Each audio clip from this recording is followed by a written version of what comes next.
e o bom senso é justificado pela boa intenção. Portanto, se a atitude do casal em planejar ter 3 filhos for justa, para alguns isso não implica em ato pecaminoso. Sendo assim, em vez de perguntar, eu posso ter apenas 3 filhos, pergunta-se, por que eu devo ter apenas 3 filhos? Nesse caso, é a atitude quem justifica ou quem condena o ato. O que o casal nunca deve fazer, em hipótese alguma, é praticar o aborto somente porque vem um filho indesejável ou numa fase própria de sua vida. Aí você vai ter uma questão desproporcional, porque você está colocando de um lado uma vida, um ser humano, uma vida que foi dada por Deus, e de outro lado um conforto ou um direito privativo. Então você tem, olha, não, mas vai atrapalhar o meu equilíbrio financeiro, vai atrapalhar, né, a minha privacidade, vai tirar a minha privacidade. Tá, então você quer dizer que o seu direito de privacidade ou o seu equilíbrio financeiro são mais importantes do que uma vida humana? Essa é a questão. Então a gente vai ver algumas posições aqui que as pessoas tomam em relação ao aborto e vai ver que a vida humana colocada no outro prato da balança, ela sempre vai pesar mais. Ela sempre vai ser mais importante. Ela sempre vai ser um bem inalienável, né? Um bem que foi dado por Deus à humanidade. No trecho de Gênesis 38:9, temos um caso em que Deus condenou um homem porque evitava gerar filhos. Isso aqui já foi discutido. No Brasil, a lei que prescreve essa questão é a Lei 9.263, de 12 de janeiro de 96. Regulamenta o parágrafo 7º do artigo 226 da Constituição Federal, que trata do planejamento familiar.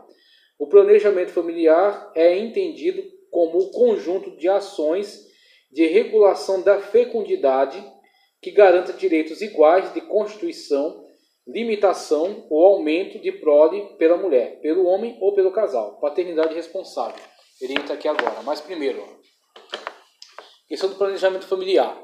Eu quero trazer 2 textos aqui para orientar, para iluminar o nosso caminho em relação a esta importante questão. Primeiro, está em Salmo 128, 1 ao 6. Diz o seguinte, ó: bem-aventurado aquele que teme ao Senhor e anda nos seus caminhos, pois comerás do trabalho de tuas mãos. Feliz serás e te irá bem. A tua mulher será como videira frutífera aos lados da tua casa, e os teus filhos como plantas de oliveira à roda da tua mesa. Eis que assim será abençoado o homem que teme ao Senhor. O Senhor te abençoará desde Sião, e tu verás o bem de Jerusalém em todos os dias de tua vida, e verás os filhos de teus filhos, e a paz sobre Israel. Salmo 128, 1 ao 6. O que temos aí? Temos aí a descrição de um quadro ideal. A descrição de um quadro ideal, na qual nós temos uma família estruturada, uma família harmônica e uma família que está gozando das bênçãos de Deus e que vê a continuidade, a linha de continuidade de seus filhos, onde os seus filhos, seus netos, seus bisnetos dão continuidade àquele nome, àquela família, àquela harmonia, né? Aquele seio familiar que está vivendo debaixo das leis de Deus. Então temos aí o quadro ideal. Então a partir desse quadro ideal, nós temos o nosso paradigma. O que é o paradigma? O meu objetivo. Pronto, meu objetivo está aqui. Claro que saindo do quadro ideal, do objetivo, do paradigma, nós temos casos específicos. Aí o caso específico vai ser analisado caso a caso, que nem foi perguntado sobre as pessoas que se mantêm solteiras. Chega a ser um pecado? Biblicamente falando, não. Inclusive, sob orientação até do apóstolo Paulo. Então, biblicamente falando, existe respaldo para você não necessariamente estar enquadrado naquele que é o caso ideal. Então você vai viver uma situação específica. Agora veja, ninguém pode determinar que você viva nessa situação específica. E você também não pode utilizar ela como regra geral. Então é uma situação específica. Você está vivendo bem assim. Você está servindo Deus bem assim. Ok? Mas o ideal é aquilo que está descrito ali como colocado na palavra de Deus. Outra questão, a questão sobre tomada de decisão, sobre liberdade para planejamento familiar, para estruturação desse planejamento. Veja, Lucas 14, 28 a 32 diz: pois qual de vós, querendo edificar uma torre, não se assenta primeiro a fazer contas dos gastos, se tem com que acabar? Para que não aconteça que depois de haver posto os alicerces e não podendo acabar, todos os que virem comecem a escarnecer dele, dizendo: Este homem começou a edificar e não pôde acabar, criticando, né? O qual é o rei que, indo à guerra pelejar contra outro rei, não se assenta primeiro a tomar conselho sobre se com 10.000 pode sair ao encontro do que vem contra ele com 20.000. De outra maneira, estando o outro ainda longe, manda embaixadores e pede condições de paz. Ou seja, não teremos condições de sustentar guerra contra esse outro reino. Vamos propor acordo de paz. Ver o que ele quer. Se ele quer tributos, se ele quer escravos, se ele quer assumir o controle da região e a gente ficar como um subalterno, né? O suzerano e o... esqueci o nome daqueles que eram subordinados a ele, mas como um rei vassalo, suzerano e os vassalos, né? Então, do que Jesus está falando aqui mesmo? Sobre planejamento. Então veja, como a Bíblia Sagrada, quando lida corretamente, quando compreendida, ela nos dá direcionamento sobre, por exemplo, tomadas de decisão. Aí tem gente que quer fazer o quê? Vai no profeta, supostos profetas, né? Ou então abre a Bíblia em qualquer página para ver o que sai. E não abre a Bíblia na sua inteireza para ler e entender e para agir a partir daquilo que ela orienta. Lâmpada para os meus pés, decisões, né, do cotidiano, imediatas, e luz para o meu caminho, decisões para o futuro, planejamento para o futuro. Então a palavra de Deus, quando compreendida, ela te mostra que você tem da parte de Deus o respaldo para sentar e planejar e tomar decisões pensadas, tomar decisões racionais. É onde você vai planejar onde eu vou morar, com quem eu vou me casar, o que eu vou desempenhar de trabalho, né? Quantos filhos vamos ter, ok? Onde vamos matricular? Decisões, como Cristo disse. Para construir uma torre, tem que tomar decisões. Para estabelecer, sustentar uma guerra, tem que tomar decisões. E para ter um filho de qualquer jeito, é que nem batata, né? Vai nascendo e vai espalhando. Não, meu querido, não é por aí mesmo. Não é por aí mesmo, né? Tem 8 filhos, 10 filhos. Tem, geralmente eles têm. Exatamente. Eles têm toda a comunidade judaica aqui, por exemplo. A comunidade judaica no Brasil, nos Estados Unidos não, mas no Brasil ela é minoria. Não são tantos judeus que tem por aqui. Mas eles são uma comunidade muito organizada. Uma comunidade de assistência, exatamente. Eles têm, inclusive, uma das primeiras iniciativas que surgiu quando os judeus ainda estavam obrigados a viver nos guetos, obrigados a ficar nos guetos, o que eles faziam? Eles se organizavam em comunidades de assistência. Uma das primeiras comunidades de assistência que teve entre eles era para que não permitisse que os judeus, em situação de risco, fossem abandonados sem qualquer tipo de auxílio. Então, os judeus de outras comunidades ajudavam, tá? Judeus de outros lugares recebiam, né? E aí sempre teve essa linha de ajuda entre eles. Então, eles cresceram com isso aí. Essa cooperação. Então, qual é a nossa grande família? Qual é o nosso grande grupo, né? A igreja brasileira, de modo geral. Eu falo de igreja. Você dá o pé e já quer a mão, tudo mais. Então, eu falo de igreja. Aí você precisa criar primeiro uma mentalidade, tá? Uma mentalidade na qual a pessoa não se sinta confortável de abusar. Então, primeiro você tem que criar essa mentalidade. Para que, então, a partir daí, a gente comece num processo de ajudar um ao outro a crescer, para se desenvolver, né, e se fortalecer como grupo. Sabia? Mas tem que ser criado primeiro essa mentalidade. Pode falar. O Testemunho de Jeová também tem também nessa... Eles se ajudam mesmo. Se ajudam. Para outra cidade ou para outra cidade. Se ajudam. E você chega lá e faz tudo para aquela pessoa, não te não nada. Já que vocês estão falando, eu vou ter que dizer, né? O grupo que eu acredito que mais pratica essa questão de ajuda mútua são os maçons.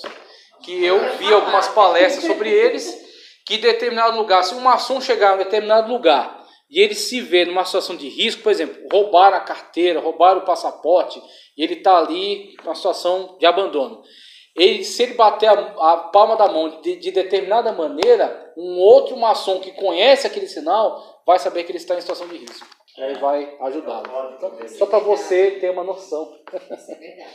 Paternidade responsável diz o seguinte, ó.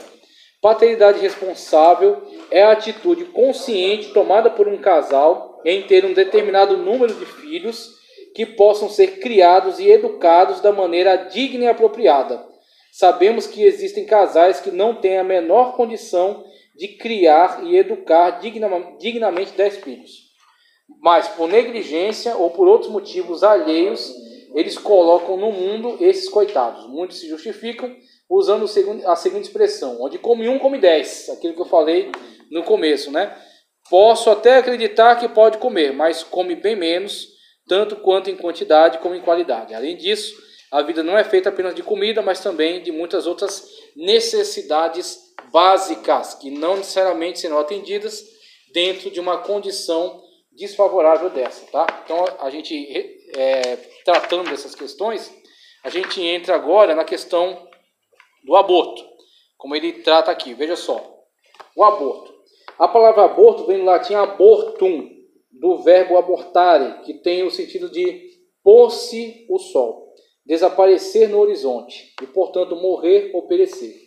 O grande dicionário de medicina define aborto como sendo a expulsão espontânea ou provocada, aí vai, espontânea ou provocada, né, do feto antes do 6º mês de gestação.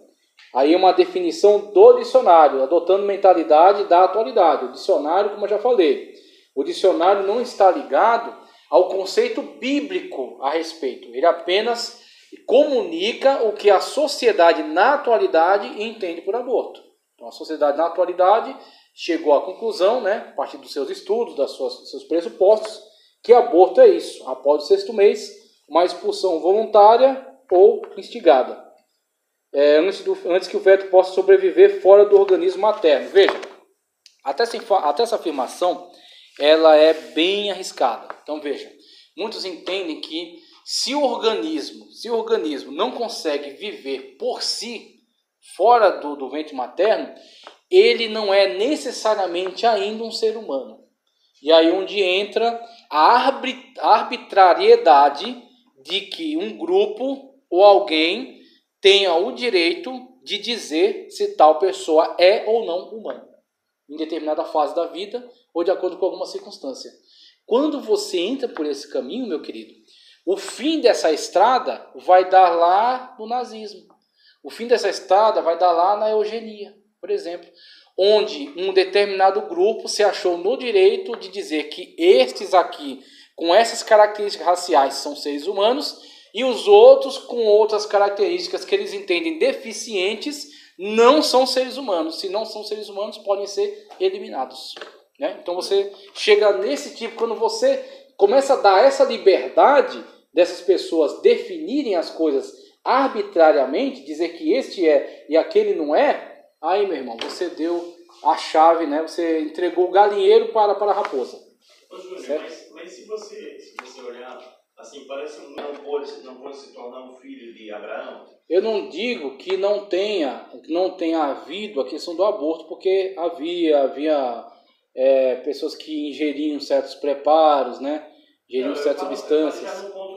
Eu falo assim, já no ponto da discriminação. Sim. Porque se você olhar, parece que Isaac era gente, mas Ismael não. Aí o que acontece? Você tem que olhar os diferentes ângulos. Por exemplo, o que cada um está vendo na situação em relação ao seu interesse. Se você olhar pelos olhos de Abraão, ele está vendo apenas a necessidade de ter um sucessor. Então, se vai ser de Sara, ou se vai ser de Agar, eu quero um sucessor. Que não seja o Damasceno, né? Esqueci o nome do cidadão. Eliezer o Damasceno. Muito bem. Para Sara, o que importa para ela? Tirar a vergonha de não ter um filho, porque isso é uma maldição.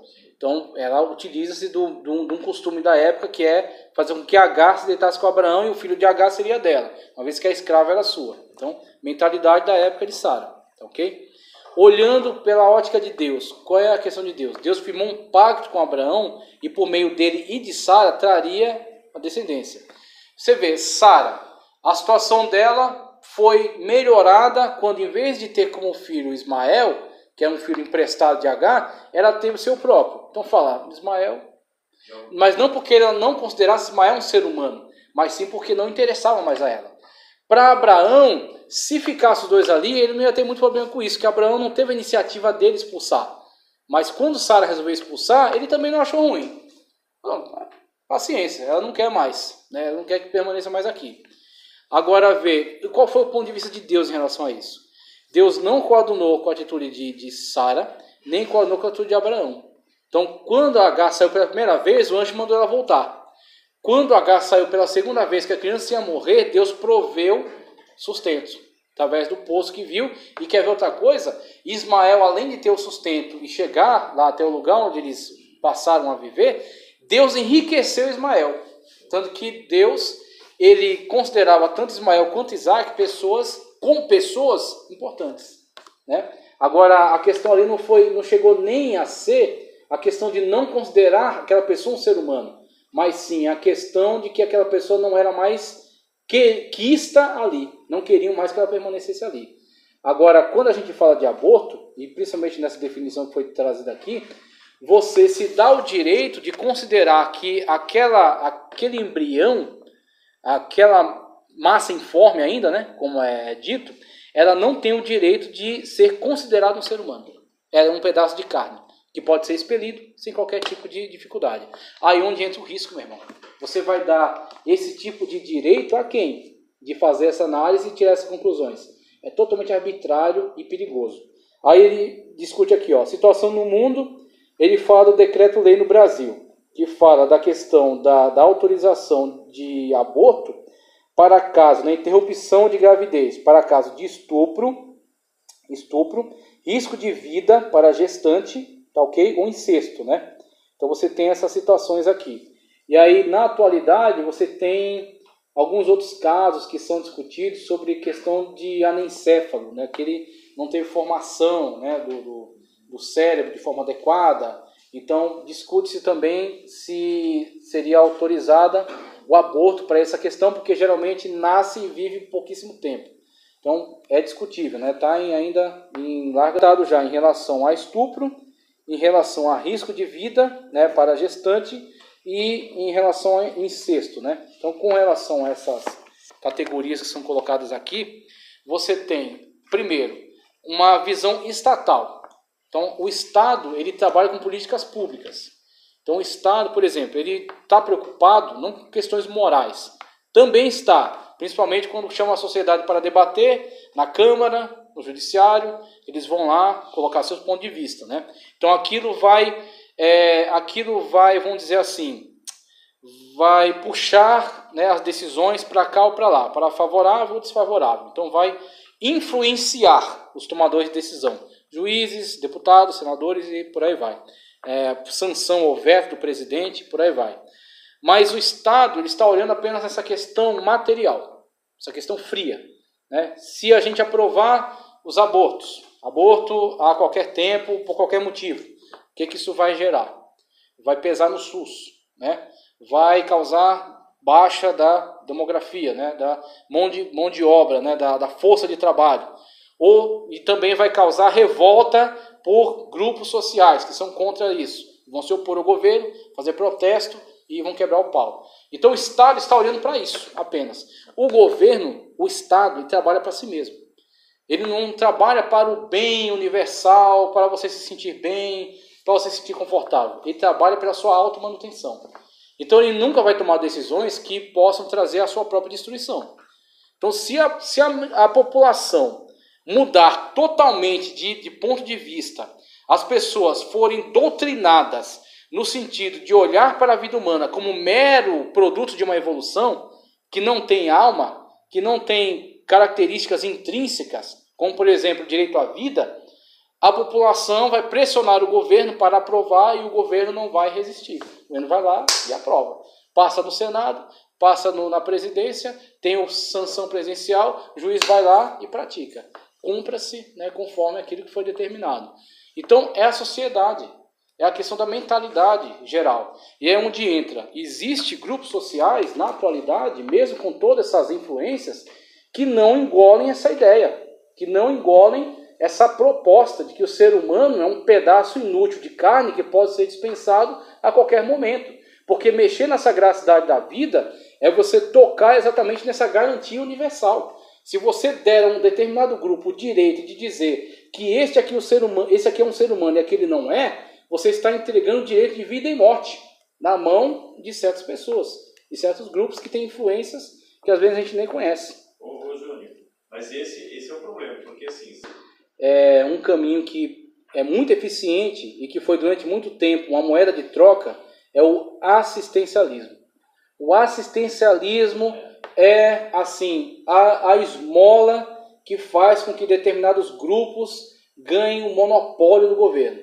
Que aí você tem bolsa para isso, você tem bolsa para aquilo, você tem bolsa para aquilo outro, você fica vítima dessa situação e para que você não perca esses benefícios, você se submete a tudo quanto é tipo de política. E talvez você nem vá atrás para saber quais são as bandeiras ideológicas, o que aqueles partidos defendem, o que eles apoiam, quais são as medidas que eles apoiam. Por quê? Você não quer perder a sua bolsa, né? E por aí vai.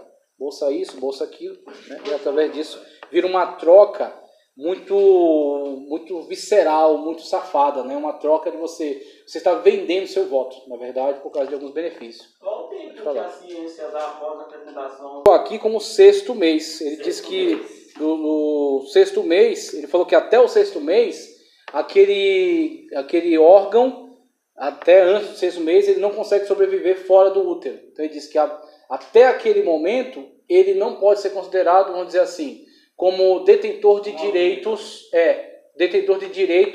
de cidadão, protegidos pela Constituição, por exemplo, proteção à vida, porque até ali ele é um ser humano em potencial. Ele vai ser um ser humano, mas ele não é ainda. E aí, através desses critérios, eles colocaram dessa forma, que se a gente tirar aquele ser do útero, ele não consegue sobreviver, mesmo com máquinas, com tudo mais, não consegue sobreviver.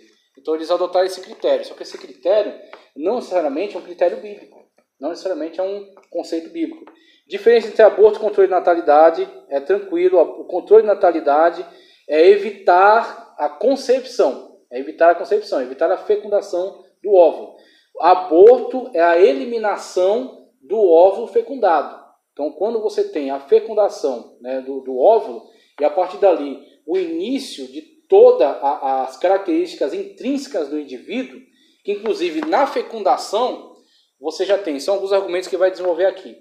Na fecundação, quando há a fecundação do óvulo, aquele óvulo não é mais uma extensão do corpo da mãe. Ele é um outro corpo. Inclusive, o óvulo da mãe tem 23 cromossomos, o espermatozoide tem 23.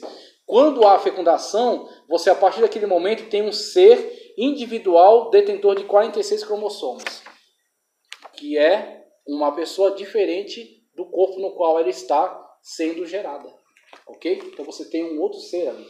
Aquele ditado, né? Meu corpo, minhas regras. Muito bem, funciona. Meu corpo, minhas regras. Seu dedo, se você quiser, você pode arrancar. Seus cabelos, você pode raspar. Sua perna, você também pode cortar. Mas o seu corpo, a criança, o óvulo, o zigoto, tá certo? Que é a fecundação de óvulo e espermatozoide, quando eles se juntam ali, ele não é mais seu corpo. Ele é um corpo estranho. Ele é um outro corpo que está dentro do seu útero. Então, o seu corpo, suas regras, muito bem, para o seu corpo, não para um corpo estranho, que está sendo gerado dentro de você. Inclusive, exatamente, aí não vai, aí não faz, né? Ali você tem o cromossomo, né, que já se uniram, agora é uma outra linha de cromossomos separado da mãe. Você tem a definição de sexo ali já no ato da fecundação, e você tem, por exemplo, até o tipo sanguíneo que começa a se desenvolver ali, pode ser um tipo sanguíneo diferente do tipo sanguíneo da mãe, mostrando que é um ser peculiar, com características próprias, diferente do útero no qual ele está. Ele não é um apêndice, ele não é uma unha, ele é um fio de cabelo que pode ser cortado. Ele é um outro ser, que se for cortado é um assassinato, uma vez que ali está um ser humano. Variedade de abortos. Aborto acidental, a pessoa não teve influência sobre ele. Então, uma vez que é uma deformidade naquela fecundação, uma deformidade no útero, tá certo? Uma deformidade no corpo, então a pessoa não teve ação sobre essa questão do aborto. Aborto natural, tá certo? Então, aborto acidental, por exemplo, um acidente. Aborto natural, uma deficiência no corpo, tá ok? Aborto por motivos eugênicos. O que é essa eugenia? Eugenia é um processo, tá certo? que foi muito famoso na Alemanha nazista, que teve como origem, por exemplo, certas correntes que adotaram o darwinismo social, a seleção natural das espécies, por exemplo. Aí você pega isso dos animais e transfere para o humano. E você começa a entender que os seres humanos precisam ser selecionados. E essa seleção se fará por um corpo científico que se arroga no direito de determinar quem vai viver e quem vai morrer. E aí ele começa a dizer que tais características são favoráveis à raça humana. Tais características são desfavoráveis à raça humana. Então, por exemplo, a cor negra é desfavorável. Deficiências, o autismo, por exemplo, né? O síndrome de Down também. Homossexualidade também é desfavorável. Então, quando você tem pessoas com essas características, você tenta eliminá-las da sociedade. Ou você mata elas mesmo, como foi feito na Alemanha nazista, você mata judeus, dizendo que eles são um defeito, né, na sociedade humana. Ou você as exclui. Então você, por exemplo, pega pessoas que têm histórico de violência na família, alguém foi criminoso, alguém foi assassino, alguém foi ladrão, pessoas que têm certas características físicas, ele é negro, ou ele tem alguma doença genética, né? Ou alguma deficiência no sentido de ser retardado mental, ou ter síndrome de Down. E você pega essas pessoas e exclui totalmente, não permite que elas procriem, você as esteriliza. Ok? Então veja, esse tipo de trabalho que foi feito pela eugenia, ele se mostrou totalmente ineficaz. Eles tentaram produzir a raça humana perfeita, selecionando e fazendo esses casamentos arranjados com essas pessoas que eram tidas como a elite da raça humana. Com pouco tempo, aqueles casais deram filhos com os mesmos defeitos que as pessoas que eles tinham excluído. Pessoas com síndrome de Down, pessoas com deficiências diversas, né? Então, congênitas, e aí você vê que isso, na verdade, é fruto, né, dessa mentalidade doentia e que, na verdade, o ser humano não tem esse direito. Não tem. E não fala desse fruto. A lei já trabalha a questão de ser autorizado. Então, estamos falando de lei, tá ok? Agora, moralmente, biblicamente falando, você tem, primeiro, quando acontece o ato do estupro, você tem meios da pessoa se prevenir contra a concepção. Porque existe um período no qual você vai ter, onde você pode ingerir medicamentos que evitem a concepção. Se a concepção acontece, você tem duas coisas. Uma foi o crime do estupro e outra é o crime do aborto. Então aqui temos um estupro que é uma violência, mas a pessoa permanece viva, pelo menos pode permanecer viva. Aqui você tem um crime no qual a pessoa não cometeu qualquer tipo de agressão contra você e o resultado da remoção dela será a morte. Então, um estupro não necessariamente justifica um aborto, ok? Então temos aí essa questão moral. E principalmente por isso, a pessoa que foi estuprada é dado a ela condições, ou pelo menos tem que ser dado a ela condições de se prevenir da fecundação. O estupro já aconteceu, agora tem que prevenir a fecundação, para que não venha gerar uma vida. Mas se a vida for gerada, a pessoa vai estar diante dessa questão. Essa questão que não tem como a gente passar um pano, porque ela é assim mesmo. Isso é realmente um negócio que precisa ser. Como que Exatamente. ela fica a vida inteira o filho perguntando quem é meu pai? Como que ela vai explicar para... E o pior é isso. Ele é casado. O pior é que o pior é que a única pessoa que deve ter vergonha é o criminoso. Agora o que acontece? A sociedade tem que se preparar para ser acolhedora em relação à pessoa que sofreu essa agressão, né? Isso é um negócio que, quando puxa essa ficha muito... Abusos, acontece dentro estupros. de casa, às vezes um pai com a filha, Exatamente. um tio com a sobrinha. Isso aí. E aí a família tem eu não sei dizer, eu acho que um excesso de amor pela família, não é amor, né? Que chega a ter cuidado para não alarmar. Não alarmar e não envergonhar a pessoa que na verdade é o criminoso. Eu sei. Envergonhada a família já foi. Já. Quando entra numa situação dessa, a família já foi envergonhada. Exatamente. Então o que precisa fazer? Precisa ser tratado. Isso aí. Precisa ser tratado, precisa ser alertado. Exatamente. As pessoas da atualidade têm que se alertar com relação a própria progressão da maledicência na humanidade. Então, aquele conceito antigo, não, é meu tio, é meu primo, é meu avô. Meu irmão, a sociedade piorou muito. Não dá para você confiar nessas coisas. Pedofilia mesmo. Pedofilia. O número mais alto é dentro da própria casa. Dentro da família, dentro da própria família. Exatamente. Tem muito cuidado. Eu tomo conta de uma igreja. Se eu fico sabendo de uma coisa dessa, eu tenho provas, meu irmão, não tenha dúvida que a polícia vai bater na porta. Pois é, exatamente. Porque é a única atitude certa num caso desse. E, de fato, levar a questão à polícia para tomar as devidas providências. Não tem... Tem coisa que é a igreja que resolve, mas tem coisa que é... Exatamente. E se você não der prosseguimento, você se torna conivente. Você é cúmplice do crime. Mas apesar que os grupos só não enquadram nesses temas que estão falando. Na verdade, o esposo, pegar uma esposa, ter relação com ela... Sim, muito bem que você falou agora, que é um sexo sem consentimento. É verdade. E veja que essa é uma questão delicada e que precisa ser tratada. Que o sexo tem que ser consensual.